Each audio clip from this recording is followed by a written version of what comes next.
두 분은 뭐 친하시죠? 예? 네. 자주 만나셨죠? 최근 한 1년 동안은 못 뵀어요. 아, 그러셨어요? 네. 아니 김용남 의원님이 사라지셨어요 방송에서. 최근에 어떻게 지내셨어요, 김영남 의원님께서는? 저는 자연인이다 뭐 이렇게 지내고 있습니다. 아, 그러시면 안 되죠, 지금. 예? 지금 보수가 지금 갈 길을 헤매는 것 같은데요. 잃은 것 같은데. 자, 중요할 때인데 얼른 나오셔야죠, 김영남 의원님. 아니 저도 이제 먹여 살려야 될 가족들도 있고 해서 예. 일단 생활인으로 돌아가서 네. 예, 본업에 충실하고 있습니다. 아, 그렇습니까? 예. 그래도 국민의힘도 그리고 보수도 계속해서 옆에서 좀 얘기해 주시고요. 올바른 방향으로 이끌어 주셔야죠. 김영남 의원님의 건투를 빌겠습니다. 자, 첫 번째 화두부터 좀 분석해 볼까요? USB에 쏠린 정치권의 눈 얘기합니다. 청와대에서 엄청 세게 얘기했어요. 이거 정치 공세라고 조금 이건 좀 말이 안 된다는 얘기를 좀 하셨어요. 어떻게 보십니까, 김영남 의원님?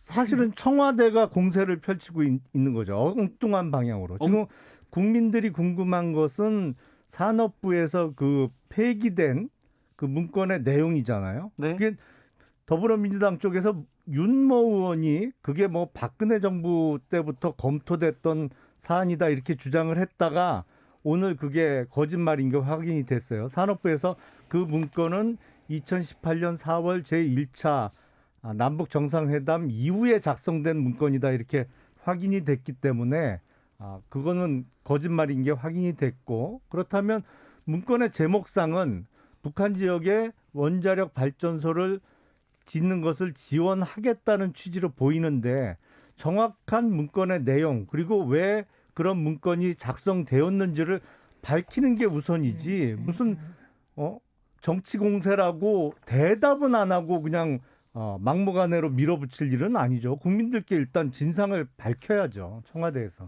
최민희 의원님. 우선 정치 공세를 시작한 건 김종인 위원장이시죠. 네. 이게 어디서 자료를 입수했는지 이게 한 언론이 보도를 했어요. 네. 그런데 그 내용을 보고 김종인 위원장이 충격적인 이적행위다 이렇게 얘기하면서 공방이 시작된 것이고요. 예. 그다음에 저는 이게 좀 이해가 안 가는 게 우선 첫째는 핵포기 대가로 북한 원전 2기를 지어주기로 했던 게 94년 제네바 협의의 내용입니다. 예.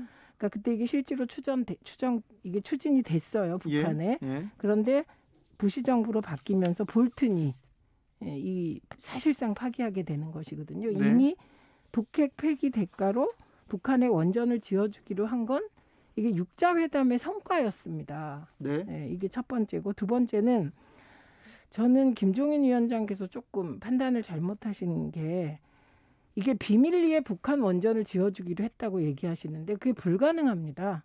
그러니까 원전이 성냥개비 몇 개로 지어지는 게 아니고. 김영남 의원님, 사실 원전이나 뭐 발전소를 북한에다 지어주는 것 자체가 유엔 제재도 있고 위반이죠. 미국의 제재도 있는데 그건 쉽지 않은 일 아닙니까? 근데 그걸 하려고 했다는 의혹이 있는 거죠. 그리고 그러니까, 잠깐만요. 그러니까 제가 말이 안 끝났는데. 먼저 하시죠. 예. 예. 이게 핵심이에요. 네. 비밀리에 지어주기로 했다. 충격적인 이적행위다가 앞뒤가 말이 안 된다는 말씀을 드리는 거예요. 왜냐하면 이게 비밀리에 지어줄 수가 없어요. 투명 원전 기술은 지금 인류 누구도 가지고 있지 않거든요. 해리포터가 좀 추진하다 안 됐습니다. 네, 그게 불가능해서 제 말씀은 문제 제기할 핵심은 다른 것 같아요. 왜 산업부가 그 문건을 폐기했냐. 이게 핵심 같은데 이게 엉뚱하게 북한 원전을 비밀리에 지어주기로 했다. 이건 불가능한 계획이라는 거예요. 그래서 몽환적 색깔론이다. 이렇게 생각합니다. 몽환적 색깔론이다. 최 의원께서 지금 워딩으로 세게 치고 나오는데요. 김영남 의원님. 일단 전제가 틀렸죠. 그러니까 북한에 대해서 원자력 발전소 건설을 지원할 수도 있다는 그 전제는 북한이 핵무기를 포기하면이라는 대전제가 앞장 쓰는 거예요. 그렇겠죠. 그렇잖아요. 네. 핵무기를 포기하면 할 수 있다는 내용이잖아요. 네. 근데 2018년 이 문건 당시에 북한이 핵무기를 포기한다는 어떠한 징후도 없었거든요. 그리고 더욱 충격적인 것은 다른 정부와는 달리 문재인 정부는 원자력 발전소 나쁜 거라면서요. 그래서 남한에 있는 원자력 발전소 멀쩡한 것도 가동 중단하고 지금 앞으로도 안 짓고 원전 없애겠다고 하고 있으면서 북한에는 원자력 발전소를 지어주겠다는 내용의 검토가 있었던 것으로 보이는데 문제는 북한이 핵무기를 전혀 포기하지 않은 상태에서 이 원자력 발전을 하면은 사용 후 핵 연료가 나오잖아요. 소위 핵폐기물이라고 하는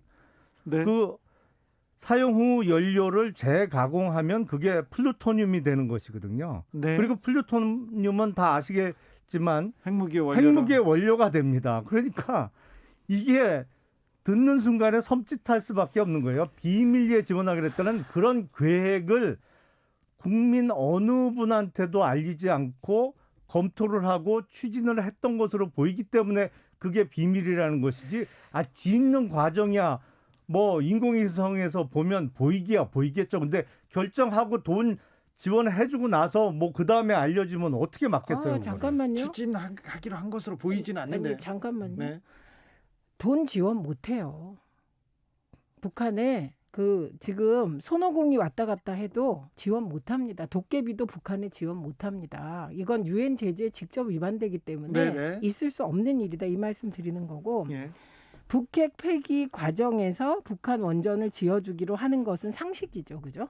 상식이고 94년 제네바 협의도 흑 연료봉을 폐기하면 원전 이기 짓는 예. 거였어요. 예.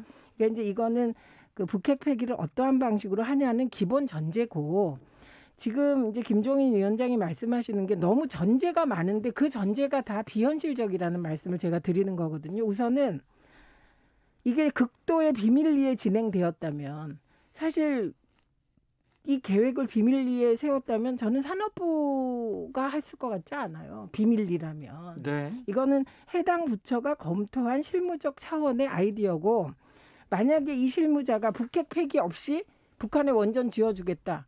그 사람 만약에 그런 사람이 있다면 전 없을 거라고 생각하는데 그분도 정말 있을 수 없는 그 공상을 하신 거죠. 왜냐하면 이런 계획 아무리 세워봐야 국내에서도 동의를 못 받고 이건 뭐 국외로 가면 미국이 당장 가만히 있겠습니까? 그래서 불가능한 것을 가지고 문제 삼으시는데 아까 말씀하신 것 중에 말이 되는 문제 제기가 두 개 있어요. 하나는 탈원적 정책과 북한 원전은 뭐냐 이 부분 이건 문제 제기할 수 있다고 보거든요. 근데 그 과정에서 김용남 의원님께서 살짝 팩트 체크가 잘못돼서 문재인 정부에서 새로 지어지는 원전이 있습니다.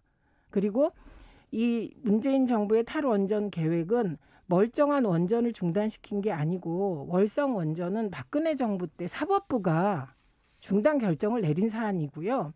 그리고 이 원전이 60년 동안 폐기가 이어지는 거예요. 그래서 이 부분은 이제 조금 탈원전 정책에 대해서 국민의힘 쪽도 이해도를 높여주시면 좋겠습니다. 그리고 이게 기술도요. 우리는 지금 5G인데 네. 일본 가면 3G 써요. 예. 그러니까 입지나 여러 가지를 봤을 때 북한이 원전 지을만 하면 원전 짓는 거죠. 그건 북한의 판단이에요. 우리는 기술력만 팔아먹으면 되는 거거든요. 네. 그러니까 그 걱정을 왜 하시는지 모르겠습니다. 일단 지금 검찰이 수사를 진행하고 있는 게 월성 1호기 조기 폐쇄와 관련해서 경제성을 조작했다는 거 아닙니까? 지금 그 혐의로 지금 수사가 이루어지고 있죠. 그리고 그 과정에서 산업부에 대한 압수수색이 나가기 직전에 오밤중에 뭐 신내림을 받아서 산업부 간부가 이걸 폐기했다는 거 아니에요. 예, 그 폐기한 자료 중에 북한의 원자력 발전소를 지원하는 내용이 있었던 것이죠. 예, 제목에 있었습니다. 예, 제목까지만 지금 나와 있었죠. 근데 이게 정말 그 산업부 일개 직원의 아이디어 차원이라면 그 오밤중에 왜 들어가서 이걸 삭제했겠어요. 이건 뭐 위에 지시가 있고 소위 이 드러나면 안 되는 이유가 있으니까 삭제를 한 건데. 이 내용은 네. 한마디 해야 돼요. 한마디 하세요. 네, 그럼. 왜냐하면 먼저 하셨잖아요. 우선 지금 요 오랜만에 만나니까 좀 하고 싶은 말 많은가 지금 봐요. 요 부분은 이해해 주세요. 제가 약간 이게 숨이 차서 약간 코만 좀 내놓겠습니다. 근데 그러니까 요 부분에서 왜 파일을 삭제했냐 이 부분의 문제 제기는 전 타당하다고 생각해요. 그래서 왜 그랬는지는 검찰이 수사에 의해서 밝혀야 된다고 생각해요. 예. 근데 나머지는 다 추측이고 억측이기 때문에 검찰이 공정하게 수사하길 기대하고 그다음에 월성 1호기 경제성 평가만으로 월성 1호기가 중단되는 게 아니에요. 그래서 국회에서 월성 1호기 경제성 부분에 대한 문제 제기를 야당이 계속 했기 때문에 이거는 여당에서 그러면 경제성 부분의 평가가 문제가 있는지 감사원에 요청한 것이고요. 저는 이 문제가 이 원전 문제가 이 정치적 공방이 더 이어질 건지 누구한테 유리할 건지 그게 궁금합니다. 그거는요 2부에서 김용남 의원께서 좀 자세히 얘기해 주십시오. 듣고 싶습니다. 검찰 보고 수사하라고 그러면서 수사할 사람 다 잘라놓고 뭘 아니 수사하래요. 저 이 문제가 정치적 공방으로 정치적 공세가 어떻게 될지요. 네. 잠시 후에 2부에서 정치적 원의 시점에서 이어가겠습니다.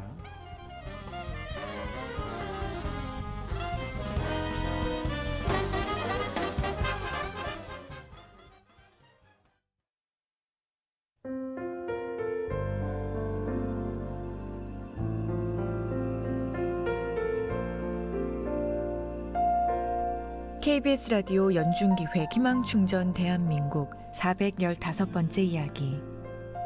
안녕하세요. 아나운서 이연주입니다.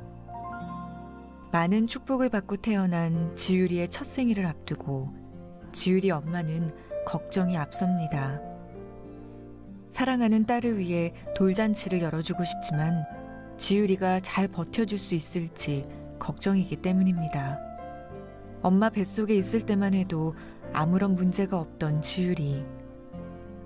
하지만 출산 과정에서 생긴 의료사고로 뇌 손상을 입고 말았습니다.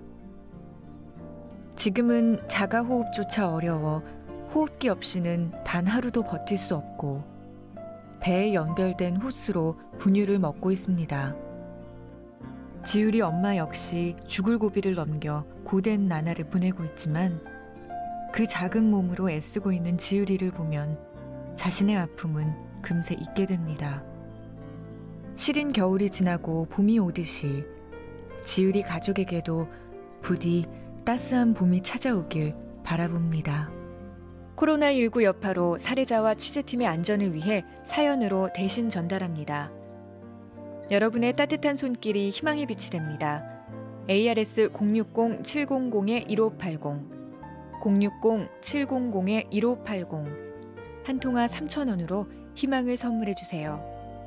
KBS 라디오 연중기획 희망충전 대한민국은 초록우산 어린이재단, 인탑스 주식회사 그리고 청취자 여러분과 함께합니다.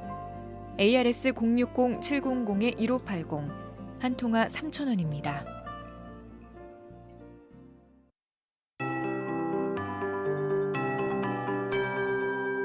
KBS 58분 날씨.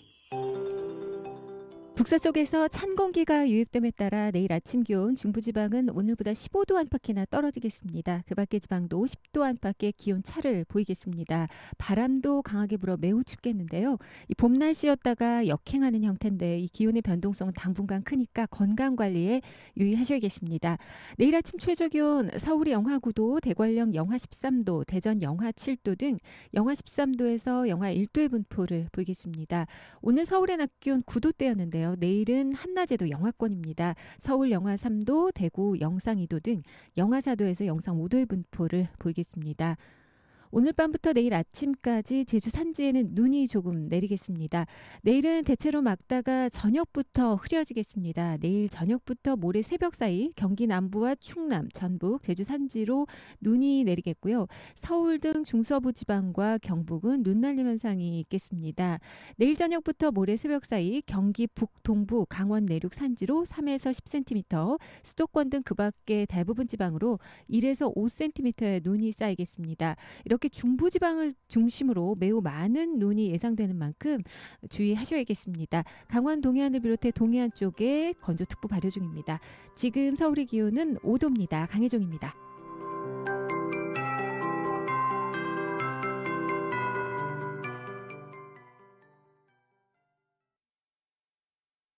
정성을 다하는 국민의 방송 KBS가 6시를 알려드립니다. AM 711kHz, FM 97.3MHz, KBS 1라디오입니다. HLKA.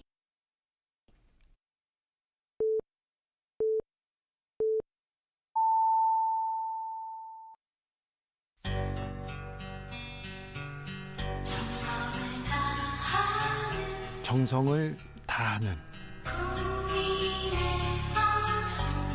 국민의 방송 KBS 주진우 라이브 그냥 그렇다고요. 네. 6시부터 주진우 라이브 듣고 계신 분 계시죠? 환영합니다. 정치적 원의 시점 최민희, 김용남 전 의원 두 분과 함께 깊이 있게 분석하고 있습니다. 1029님께서 택시기사인데요. 손님들 여론 이야기 들어보면요. 국민의힘이 선거 전략 바꿔야 해요. 선거 때마다 북풍바람 이젠 안 먹힙니다. 국민의힘 선거마다 지는 이유가 오늘의 현실이라고 하며 손님이 내리네요 얘기하는데요. 최 회장님은 또 이런 의견이 있습니다. 검찰이 한 점 의혹 없이 철저히 수사해야 된다. 이 얘기합니다. 6704님 주진우 라이브에서 그 원전 얘기밖에 논할 게 없는지요 얘기하는데 지금은 가장 뜨거워서 그 얘기만 하는 겁니다. 자, 잠시 하고 넘어가겠습니다. 자, 이 북한 원전 공방이 구시대적 색깔론일까요? 아니면 이적행일까요? 이 원전 공방은 이번 선거에서 어떤 영향을 미칠까요? 김용남 의원님. 결론은 문건의 내용이 밝혀져야 나오겠죠. 네. 근데 제가 오래전에 들은 얘기가 있어요. 왜냐하면 이 산업부 국장이 왜 오밤중에 삭제하라고 했잖아요. 네. 삭제된 파일 중에 이번에 밝혀진 게 북한 원전 내용이고. 근데 그래서 공무원으로서는 잘 이해가 안 되는 행동을 했길래 다른 산업부에 있는 간부를 통해서 물어봤어요. 왜 그랬다고 하더냐. 예. 그랬더니 그 삭제를 지시하고 실행한 간부들이 나는 지금도 삭제하길 잘했다고 생각한다. 그게 삭제가 안 되고 검찰에 그대로 입수가 됐으면 더 큰 난리가 났을 거였기 때문에 삭제하길 잘했다고 생각한다고 얘기한다고 들었어요, 제가. 그래서 네. 저 공무원이 그러다 이제 구속됐잖아요. 그래서 네, 두 분 구속됐습니다. 네, 그래서 아니 공무원이 자기 신분의 그런 불이익을 받으면서까지 저렇게 어떻게 생각할 수 있을까라는 의문을 들었는데 요번에 요게 밝혀지고 나니까 제가 요거 때문이었구나. 그렇게 오밤중에 난리치면서 삭제한 게 더 큰 비밀이 숨어 있었기 때문에 그런 무리수를 두지 않았나라는 생각이 딱 드는 거예요. 그러니까 아하 했던 최민희 의원. 네. 아유, 그렇게 산업부 국장이 그렇게 생각하고 지시했다면 우리 검찰의 포렌식 기법을 우습게 본 거죠. 이거 다 복구했습니다. 네, 다 그러니까 나오겠죠. 그러면 금방. 산업부가 전체적으로 좀 ICT 공부하셔야 되는 거죠. 이거 다 풀었어요. 지금 포렌식으로. 그러니까 네. 삭제한다고 되는 거 아니라는 거 다들 알아두셔야 되고요. 저는 이게 세트였던 것 같아요. 정의용 외교부 장관 청문회 참고인으로 볼튼을 신청했거든요. 네. 국민의힘이 요거하고 네. 그다음에 다른 하나가 북한 원전을 김종인 위원장이 세게 들고 나온 거예요. 예. 그러니까 이제 정부의 대북 평화 정책을 장기적으로 흔들겠다는 뜻인 것 같아요. 그리고 예. 이게 논평 보면 그런 게 있어요. 예. 계속 가져가겠다는 의미가 들어 있거든요. 그래서 이거를 재보궐 선거를 넘어 대선 때까지 쓰실 것 같은데 안 통할 거라고 봅니다. 그래서 제가 몽환적 색깔론이다. 이게 환상 속의 그대 같아요. 네. 그래서 이거보다는 좀 아까 김용민 의원 말씀하신 대로 왜 파일을 폐기했냐. 네. 이런 팩트에 집중을 하는 것이 오히려 낫지 않을까 싶습니다. 선거에는 별로 큰 영향이 그래서 없어요. 영향 없을 거라고 봅니다. 뭐 폐기한 이유가 있겠죠. 자, 부산으로 가볼까요? 오늘 김종인 국민의힘 비대위원장 부산 내려가셨어요. 가덕도 찬성한다 얘기하고 해저 터널까지 던졌습니다. 자, 어떻게 보시는지요? 선거가 다가오고 있죠. 네. 사실은 지금 우리나라에 많은 지방공항들이 있는데 지방공항의 이용 실태를 보면 사실은 예산 낭비로 그런 지적되는 공항 곳이 많습니다. 네. 많이 있죠. 사실은 웬만한 변변한 국제선이 취항을 안 하고 있는 지방공항이 많이 있죠. 근데 영남권에서는 가덕도 신공항 그전부터 뜨거운 논쟁거리였잖아요. 네, 수건이었죠. 예, 이미 외국계 회사에다가 용역을 줘서 그 결과에 의해서 추진 안 하기로 결론까지 났던 것을 다시 정부와 여당이 선거가 다가오면서 이제 끄집어냈어요. 네. 또 부산 여론도 갈라지다 보니까 국민의힘 입장에서도 찬성 쪽으로 이제 입장을 굳힌 것으로 보이는데 어떤 때는 선거가 자주 있어야겠다. 뭐 이게 잘못하면 좀 국민이 따끔하게 혼낼 기회가 선거밖에 없으니까 예. 그런 생각이 들다가도 선거 너무 자주 하면 나라 망하겠다 이런 생각도 들어요. 한편에서는. 아 그래요? 예. 우선 국민의힘이 가덕공항을 찬성한 거에 대해서 반성부터 해야 돼요. 왜냐하면 그게 포퓰리즘이라고 비난하고 막 이러다가 찬성해버리면 스스로도 포퓰리즘에 빠진 것 아닙니까? 그래서 좀 판을 좀 읽으시고 반대할 때도 좀 적당히 하시는 게 좋지 않았을까 이런 생각. 그다음에 해저터널은요. 이게 특정 종교가 오랫동안 이 얘기해온 겁니다. 종교를 밝힐 수는 없지만. 그리고 2012년 때도 해저터널 등장했었거든요. 선거 때마다 큰 선거 때마다 나왔죠. 네. 그런데 저는 요즘 이렇게 김종인 위원장님 말씀하시는 거 보면 우리는 해저라는 단어에 익숙해요. 해저 이말리 뭐 우리가 읽었던 동화. 네. 그러니까 이게 역시 동심과 노심은 통하는 게 아닌가. 아 동심과 노심은 자 가덕도 공항 예. 사실 부산 영남권에는 국민의힘이 텃밭이라고 볼 수도 있듯이 뭐 지역 의원들이 많잖아요. 20년 전에는 텃밭이었죠. 네. 지금도 그렇잖아요. 지금은 텃밭이라고까지 얘기하기는 조금 그래도 네. 가덕도 공항 처음엔 계속 반대하다가 지금 네. 돌았는데 이거 정책적으로 좀 미스 아닙니까? 그래서 워낙 뜨거운 감자인데 네. 나중에 한 10년, 20년 후에 돌아보면 알겠죠. 네.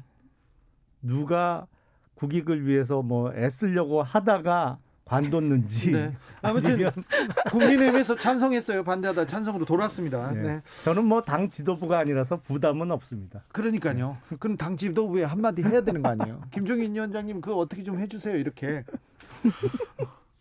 아무튼 부산 선거에 대해서 부산 시장 보궐선거에 대해서는 어떻게 생각하십니까? 지금 국민의힘 당내 경선이 뜨겁죠. 사실은 너무 뜨거워지다 보니까 뭐 이런저런 소위 조건부 사퇴 뭐 네. 이런 얘기까지 나왔어요. 그러면서 당내 경선이 뜨겁게 진행이 되고 있는데 그만큼 본선에서의 당선 가능성 그러니까 야당 후보의 본선 가능성을 높게들 보기 때문에 네, 이렇게 그렇습니다. 당내 경선이 뜨거워지는 것으로 보이는데 이게 항상 보면 사랑도 움직이고 예. 민심도 움직이잖아요. 그래서 국민의힘 조심해야 돼요. 국민의힘이 압도적인 것처럼 보였어요. 그래서 경선이 뜨겁다가 갑자기 지금 민심이 조금 떠나는 것처럼 보이잖아요. 국민의힘에서. 그래서 이제 선거 때 이게 이제 정치 고수를 구수, 십수 뭐 막 이렇게 얘기하지 않습니까? 예. 고수를 그게 이제 판을 읽고 대응하는 것. 그러니까 제가 이렇게 보면 민주당은 이번 선거의 원인을 제공한 당이잖아요. 그렇기 예. 때문에 초기부터 적극적으로 나서면 정말 안 되는 거거든요. 예. 그래서 민주당은 누군지 모르지만 뭔가 판을 잘 읽는 사람이 있는 것 같고 예. 국민의힘은 그때의 판에 너무 즉각 반응하고 그런 느낌이 있어요. 그러니까 지금 말씀하셨듯이 이게 판은 자꾸 바뀌는 거거든요. 그리고 서울 지역의 민심이 출렁이고 있어요. 예. 그래서 이 북풍이라고 할 수 있는 색깔로는 서울 지역에선 부정 요인으로 작용하겠죠. 부산에선 일부 긍정 요인으로 작용할 것도 같거든요. 그러니까 이 복잡한 그 고차 방정식을 너무 2차 방정식으로 푸시는 게 아닌가. 김종인 위원장께서 그런 생각입니다. 김영남 의원님. 그러니까 명확한 내용은 전혀 밝히지 않고 뭉개면서 무조건 야당의 지적에 대해서 색깔론이라고 공세를 펼치는 거 그거 자체가 사실은 색깔 공세예요. 아, 그게 그래요? 왜 색깔론이에요? 지금 저희가 없는 파일을 만들어낸 것도 아니고 그게 산업부 무려 국장씩이나 되시는 분이 오밤중에 가서 삭제한 파일이 제목이 지금 알려진 것인데 내용도 안 알려주면서 무조건 야당 보고 니들 색깔 공세하는 거다. 의원님 예. 지금 부산으로 우리가 어렵게 내려왔는데 다시 북한으로 가셔서 다시 올라왔는데 다시 내려갈까요? 다시 부산으로? 내려가서 서울 쪽으로 예. 가볼게요. 서울시장입니다. 자 부산에서 서울로 갑니다. 북한 갔다가 자 금태섭 전 의원이 제3지대에서 경선하자 이렇게 안철수 대표한테 던졌어요. 이건 어떻게 보시는지요? 금태섭 후보가 선거 전략을 잘 세운 거죠. 아 그래요? 왜냐하면 금태섭 후보가 출마 의지를 밝힐 때만 해도 어느 정도의 관심도가 집중됐었는데 지금 사실 금태섭 의원이 완전히 마이너한 후보가 된 네, 분위기예요. 네. 근데 딱 출마 선언을 공식적으로 하면서 범야권의 가장 세다는 후보하고 소위 단일하자. 맞짱 뜨자. 예. 당신하고 나하고 맞짱 뜨자 이렇게 한 거잖아요. 그러니까 안철수 후보 측에서 이 카드를 받아야 될지 안 받아야 될지 참 고민이 되게 생겼어요. 근데 안철수 후보가 금태섭 후보한테 연락 오면 내가 만나겠다 이렇게 얘기하셨어요. 연락은 뭐 전화 한 통이면 되는데 네. 왜 그렇게 말씀하셨는지 모르겠는데 금태섭 후보 입장에서는 자신의 어떤 출마에 대한 관심도도 집중시키고 소위 얘기하는 정치적 체급도 한 번에 올릴 수 있는 아주 좋은 수를 둔 것 같습니다. 이게 이제 몸값 올리기 게임이에요. 예. 그런데 안철수 대표는 이미 몸값이 많이 떨어졌어요. 그러니까 안철수 대표가 이번에 출마를 정말 서울시장 하고 싶었으면 국민의힘에 조건 없이 입당했어야 돼요. 그러면 이게 여론조사 100% 경선하면 그 시기에서는 안철수 대표가 서울시장 후보가 될 수도 있었습니다. 그때 안철수 대표를 염두에 두고 경선 그렇게 한 룰을 거예요. 만든 거죠. 그런데 너무 튕기시다가 밀당을 너무 세게 하다가 시기를 놓쳐버린 거예요. 네. 지금. 그래서 몸값이 떨어졌고 이게 이제 존재가 미미한 금태섭 후보 같은 경우는 본인이 제3지대 경선이라는 수를 던져서 안철수급이 되고 싶다는 거죠. 네. 많은 게 연상되는 거죠. 네. 그럼 안철수 대표는 이걸 받을까? 받으면 금태섭 수준, 후보 수준으로 떨어지는 거고 안 받으면 이거 좀 대범하지 못하다 이렇게 될 테고. 그래서 지금 금태섭 의원에 의해서 안철수 대표가 시험에 빠진 거죠. 김용남 의원님. 예. 원회에서 이렇게 딱 보면 이번에 서울시장 야권 보수 야권 단일화 됩니까? 국민의힘 후보가 이깁니까? 그 원래 자기 선거 빼고는 남의 선거는 되게 잘 보시죠. 재밌잖아요. 네. 일단 재밌잖아요. 잘도 보이시잖아요. 멀리서 보이죠. 자기 선거보다는 잘 보죠. 네. 네. 근데 일단 국민의힘 후보는 예정대로 3월 4일 날 이제 당 후보가 결정될 것으로 보이고요. 예. 안철수 후보가 금태섭 후보의 제안을 안 받으면 나중에 어떻게 되느냐? 네. 그러면 국민의힘 후보 안철수 금태섭 3자 단일화 경선을 해야 돼요. 김종인 비대위원장도 그 얘기 하셨습니다. 예.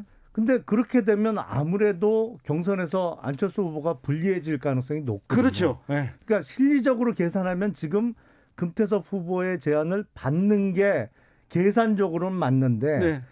이게 급이 떨어지는 문제가 있단 말이에요. 예. 아마도 최종적으로 야권 단일 후보로는 국민의힘 후보가 될 가능성이 높지 않을까. 왜냐하면 이 단일화 과정에서 아무래도 관심이 높아지면서 TV 토론이나 이런 게 실시될 가능성이 높거든요. 네. 이제 국민의힘 후보하고 안철수 후보, 어쩌면 또 금태섭 후보를 포함해서. 근데 여전히 안철수 후보께서는 이 라이브에 무척 약하세요. 예. 그래서 TV 토론을 실시하면 실시할수록 본인의 입지가 좁아질 가능성이 높아 보입니다. 3007님께서 이건 야당이 좀 얼마나 잘못하고 있나 뒤돌아봐야 되는 것 같습니다. 이런 쉬운 게임조차 간당간당하게 만드는 제일 야당이라니 이건 야당 지지자 같은데 이런 싸움에도 이런 구도에도 지금 간당간당해 이렇게 좀 화가 나셨나 봐요. 그 처음부터 너무 일방적이면 재미가 없잖아요. 아 그래요? 예. 네 그렇구나.